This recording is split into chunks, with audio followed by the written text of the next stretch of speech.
세상에는 총 한 발로 역사를 바꾼 사람들이 있습니다. 조용히 숨어 있다가 단 한 번의 방아쇠로 적군 수백 명을 공포에 떨게 만든 전설적인 인물들 말이죠. 이들의 이야기는 단순한 전쟁 기록을 넘어서 인간의 극한 상황에서의 생존 본능과 뛰어난 기술력을 보여주는 놀라운 사례들입니다. 오늘은 역사상 가장 치명적이었던 4명의 저격수들이 어떻게 전장의 악마가 되었는지, 그들만의 독특한 전술과 숨겨진 이야기들을 자세히 들여다보겠습니다.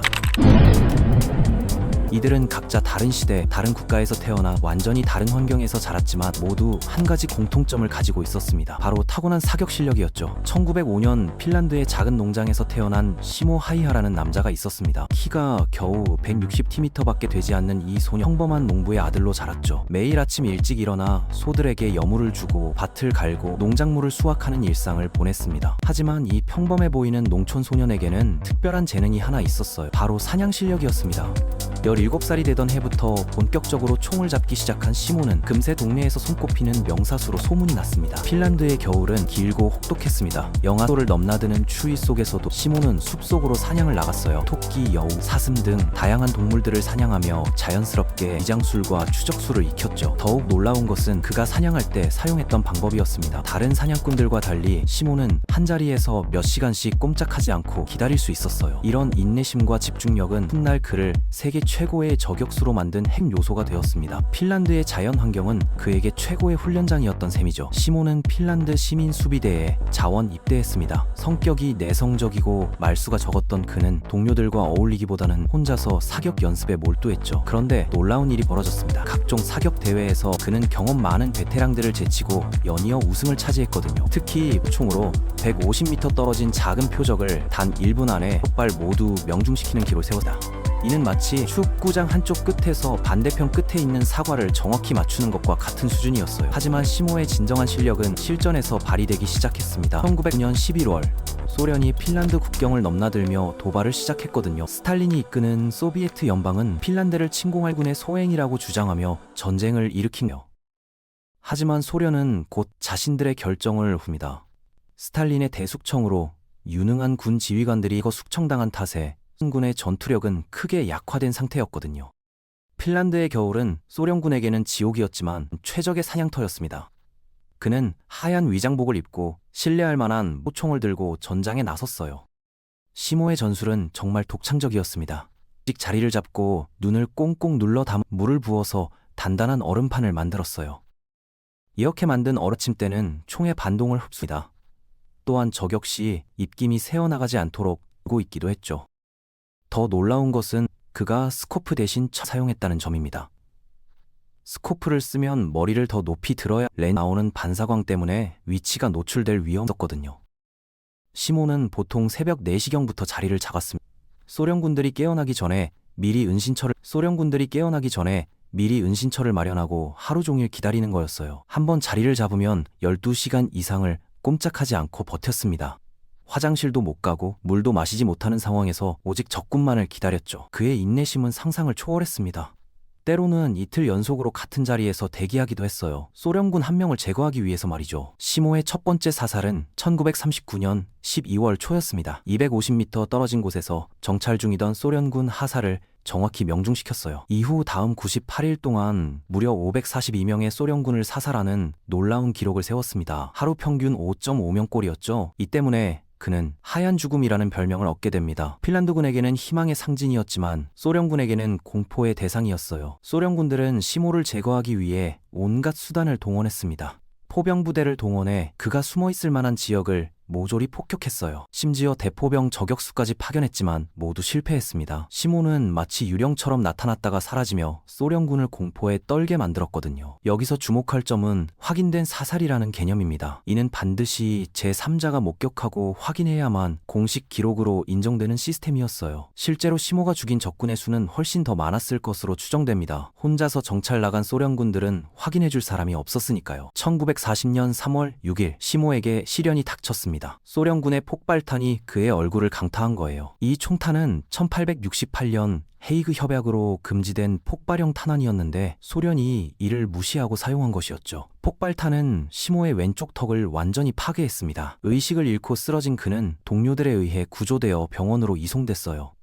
의사들은 그의 생존 가능성을 거의 포기했을 정도였습니다. 하지만 시몬은 놀라운 생명력을 보여줬습니다. 여러 차례의 재건 수술을 거친 후 3월 13일 겨울 전쟁이 끝나는 바로 그날 의식을 되찾았어요. 전쟁이 끝나고 시모의 농장은 소련에 넘어갔지만 핀란드 정부는 그에게 새로운 땅을 제공했습니다.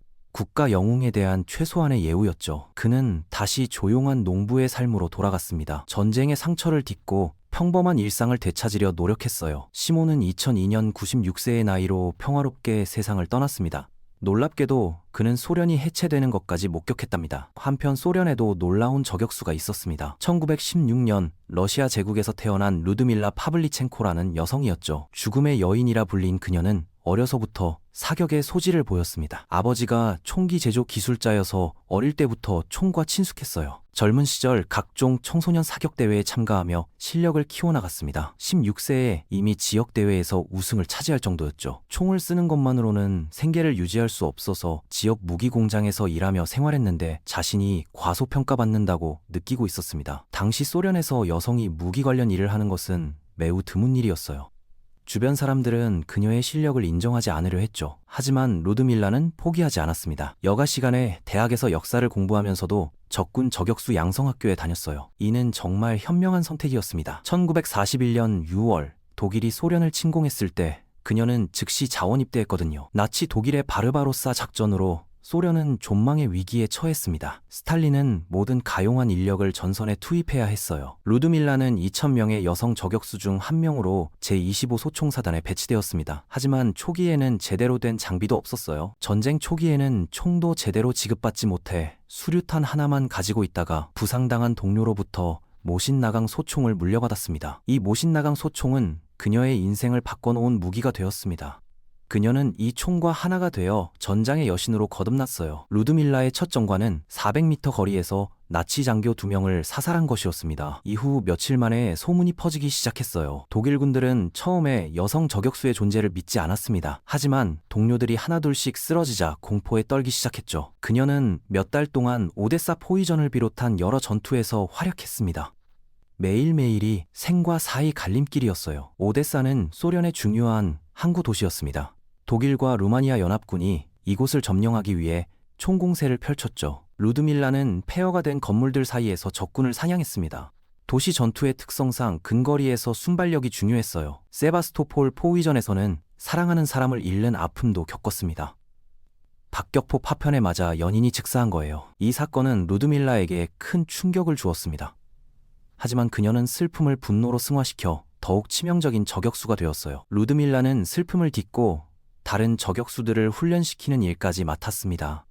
경험이 부족한 신병들에게 생존 기술을 가르쳤죠. 그녀가 가르친 저격수들 중 상당수가 실전에서 뛰어난 성과를 거두었습니다. 루드밀라의 지식과 경험이 많은 생명을 구한 셈이었어요. 최종적으로 30여명의 축군 저격수를 포함해 309명의 확인된 사살 기록을 남겼습니다. 이 중 축군 저격수 30여 명은 특히 의미가 컸어요. 적군 저격수를 제거한다는 것은 단순히 적 한 명을 죽이는 것 이상의 의미가 있었습니다. 아군 수십 명의 생명을 구하는 일이었거든요. 루드밀라도 박격포 파편에 얼굴을 다쳐 전선에서 후송되었습니다. 더 이상 전투를 계속할 수 없는 상태가 된 거예요. 회복 후에는 소련의 선전 요원으로 활동하며 미국과 캐나다를 순방했습니다. 소련의 전쟁 노력을 알리는 역할을 맡았죠. 하지만 미국 언론들은 그녀의 뛰어난 군사적 성과보다는 외모나 옷차림에만 관심을 보여 실망감을 안겨주었습니다. 당신은 화장을 하지 않나요? 라는 질문에 루드밀라는 전장에서 입술 연지가 무슨 소용인가요? 라고 답했다고 합니다. 전쟁 후 그녀는 대학으로 돌아가 역사학자의 꿈을 이뤘습니다. 전쟁 영웅에서 학자로 변신한 거예요. 루드밀라는 1974년 58세에 뇌졸중으로 사망했습니다. 그녀의 죽음은 소련 전체에 큰 슬픔을 안겨주었어요. 캐나다에는 프랜시스 페가마가보라는 원주민 저격수가 있었습니다. 오지브웨이 부족 출신인 그는 어려서부터 자연 속에서 사냥과 추적수를 익혔어요. 온타리오주 파리 사운드 원주민 보호구역에서 태어난 그는 전형적인 원주민의 삶을 살았습니다. 자연과 함께 호흡하며 자랐죠. 건강하고 절제된 생활로 단련된 청년으로 성장한 그는 1차 대전이 발발하자 즉시 자원 입대했습니다. 조국을 위해 싸우고 싶었던 거예요. 당시 캐나다 정부는 원주민 지원자를 그리 달가워하지 않았지만 그의 뛰어난 능력을 무시할 수는 없었습니다. 특히 그의 추적 실력과 사격 솜씨는 군 관계자들을 놀라게 했어요. 훈련 교관들도 그의 실력을 인정하지 않을 수 없었죠. 23세의 페가마가보는 영국에서 기본 훈련을 받은 후 정찰병과 저격수라는 두 가지 임무를 부여받았습니다. 그의 첫 실전 경험은 1915년 4월 제2차 이프르 전투였어요. 독일군이 염소가스를 사용하기 시작한 악명 높은 전투였습니다. 짙은 독가스 구름이 전장을 뒤덮어 수많은 연합군 병사들이 질식사했습니다. 이는 인류 역사상 최초의 대규모 화학전이었어요. 캐나다군은 로스 소총이라는 무기를 사용했는데 사거리와 정확도는 뛰어났지만 신뢰성이 부족했습니다. 진흙이 조금만 들어가도 오작동을 일으켰어요. 하지만 페가마가보는 이런 불완전한 무기를 가지고도 놀라운 성과를 거두었습니다. 총에 대한 이해도가 남달랐던 거죠. 그는 총의 특성을 완벽하게 파악하고 있었습니다. 언제 고장날지, 어떻게 관리해야 할지 모든 것을 꿰뚫고 있었어요. 페가마가보는 제2차 이프르 전투 이후 서부 전선 곳곳을 누비며 싸웠습니다. 솜 전투, 파스칸달 전투 등 주요 격전지마다 그의 모습이 있었어요. 그는 자신의 안위를 전혀 개의치 않고 전장에서 메시지를 전달하는 능력으로 명성을 얻었습니다. 마치 전령신처럼 빠르고 정확했어요. 다리에 총상을 입었음에도 불구하고 솜 전투 같은 치열한 격전에 참여해 중요한 정보를 아군에게 전달했습니다. 마치 즉석 배달 서비스 같은 역할이었지만 이는 생사가 걸린 일이었어요. 잘못하면 적의 총탄에 목숨을 잃을 수 있었거든요. 하지만 그의 진짜 전설은 이제부터 시작됩니다. 페가마가보는 안전한 참호를 벗어나 무인지대로 나가는 일을 서슴지 않았어요. 무인지대는 양측 참고 사이의 황량한 땅으로 한번 발각되면 몇 초 안에 적군의 총탄 세례를 받는 죽음의 지역이었습니다. 하지만 그는 이곳을 자유자재로 누비며 전사자들로부터 탄약을 수집해 동료들에게 공급했어요. 전사들의 총알 주머니를 거두어 아군에게 전달한 거죠. 전설에 따르면 그가 가져온 탄약의 무게 때문에 등을 다쳤다고 할 정도였습니다. 한 번에 수십 킬로그램의 탄약을 운반했던 거예요. 그는 보급 임무뿐만 아니라 정찰 활동도 수행했습니다. 적군의 무기 진지와 방어선을 파악해 아군에게 전달하는 역할이었어요. 이런 정보는 공격 작전을 계획하는데 매우 중요했습니다. 적의 기관총 진지가 어디 있는지 알아야 아군의 피해를 최소화할 수 있었거든요. 그의 저격 실력에 대한 구체적인 기록은 많지 않지만 신뢰성 떨어지는 로스 소총으로 378명의 확인된 사살을 기록했다고 알려져 있습니다. 이는 정말 놀라운 기록입니다. 고장 잘 나는 총을 가지고 이런 성과를 거뒀다는 것은 그의 실력이 얼마나 뛰어났는지를 보여주죠. 전쟁 말기에는 300명 이상의 독일군을 사살한 공로로 상병으로 진급했고 1차 대전에서 가장 많은 훈장을 받은 원주민 군인이 되었습니다. 하지만 해외에서는 전쟁 영웅이었지만 캐나다로 돌아온 그는 원주민이라는 이유로 빈곤과 차별 속에서 살아야 했어요. 당시 캐나다 사회는 원주민에 대한 편견이 심했습니다. 전쟁 영웅이라도 피부색이 다르면 차별받아야 했던 거죠. 평생 원주민 권익 향상을 위해 활동했던 그는 1952년 61세의 나이로 세상을 떠났습니다. 2016년에야 그의 고향 페리 사운드에 청동 동상이 세워져 그의 공로를 기렸어요. 마지막으로 미국의 전설적인 저격수 카를로스 헤스콕을 소개하겠습니다. 해병대에 들어가는 것이 어린 시절부터의 꿈이었던 그는 17번째 생일을 맞자마자 입대했어요. 아칸소주의 가난한 농촌에서 태어난 헤스콕은 할아버지로부터 사냥을 배웠습니다. 어려서부터 총에 대한 남다른 재능을 보여줬죠. 기본 훈련에서 그는 사격장에서 탁월한 실력을 보여줬습니다. 250점 만점에 248점이라는 기록을 세웠는데 이 기록은 그 코스가 폐지될 때까지 깨지지 않았어요. 교관들은 헤스콕의 실력에 감탄했습니다. 신병이 이런 점수를 내는 것은 거의 기적에 가까운 일이었거든요. 1965년 해병대 공인 저격수가 된 그는 이듬해 베트남 전쟁에 파병되었습니다. 정글 전쟁이라는 새로운 환경에 적응해야 했어요. 베트남 전쟁은 지금까지와는 완전히 다른 성격의 전쟁이었습니다. 명확한 전선이 없고 민간인과 게릴라를 구별하기 어려웠죠. 베트남에서 2차례 복무하며 윈체스터 모델 70소총으로 93건이 확인된 사살을 기록했습니다. 겉으로 보기엔 그리 많지 않아 보일 수도 있지만 베트남 전쟁의 특성상 확인된 사살을 기록하기가 매우 까다로웠어요. 각 사살마다 저격수 관측병과 제3자인 장교의 확인이 필요했거든요. 하지만 실제로는 300명이 넘는 적을 사살했을 것으로 추정됩니다. 헤스콕은 적군들 사이에서도 유명했습니다. 모자에 흰 깃털을 꽂고 다녔기 때문에 하얀 깃털이라는 별명으로 불렸어요. 이 흰 깃털은 그의 트레이드 마크였습니다. 동료들은 그에게 깃털을 떼라고 조언했지만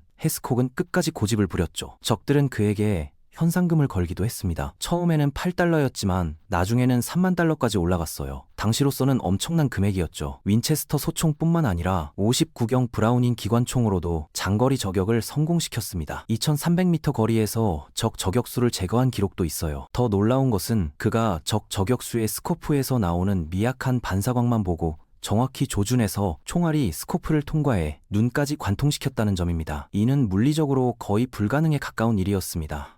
스코프의 구경과 총탄의 크기를 생각하면 정말 기적 같은 일이었어요. 헤스콕의 저격수 생활은 지뢰 폭발 사고로 끝났습니다. 장갑차를 타고 이동하던 중 대전차 지뢰를 밟은 거예요. 아드레날린 덕분에 동료 해병 7명을 불길 속에서 구해낸 그는 자신도 심한 화상을 입었습니다. 얼굴과 팔다리에 입은 화상으로 평생 고통받았어요. 하지만 헤스콕은 좌절하지 않았습니다. 해병대 저격수 학교 설립에 기여했고 수많은 신진 저격수들을 양성하는 데 헌신했어요. 그가 개발한 훈련 방법과 전술은 지금도 미군 저격수들이 사용하고 있습니다. 그의 유산은 계속해서 이어지고 있는 거죠. 다발성 경화증 진단을 받고 1999년 56세의 나이로 세상을 떠난 헤스콕은 미국 해병대 역사상 가장 전설적인 저격수로 기억되고 있습니다. 이 4명의 저격수들은 각각 다른 시대, 다른 전쟁에서 활약했지만 몇 가지 공통점이 있습니다. 모두 어려서부터 사냥 경험을 쌓았고 뛰어난 집중력과 인내심을 가지고 있었어요. 또한 단순히 적을 죽이는 것이 아니라 동료들을 지키고 전쟁을 빨리 끝내려는 신념이 있었습니다.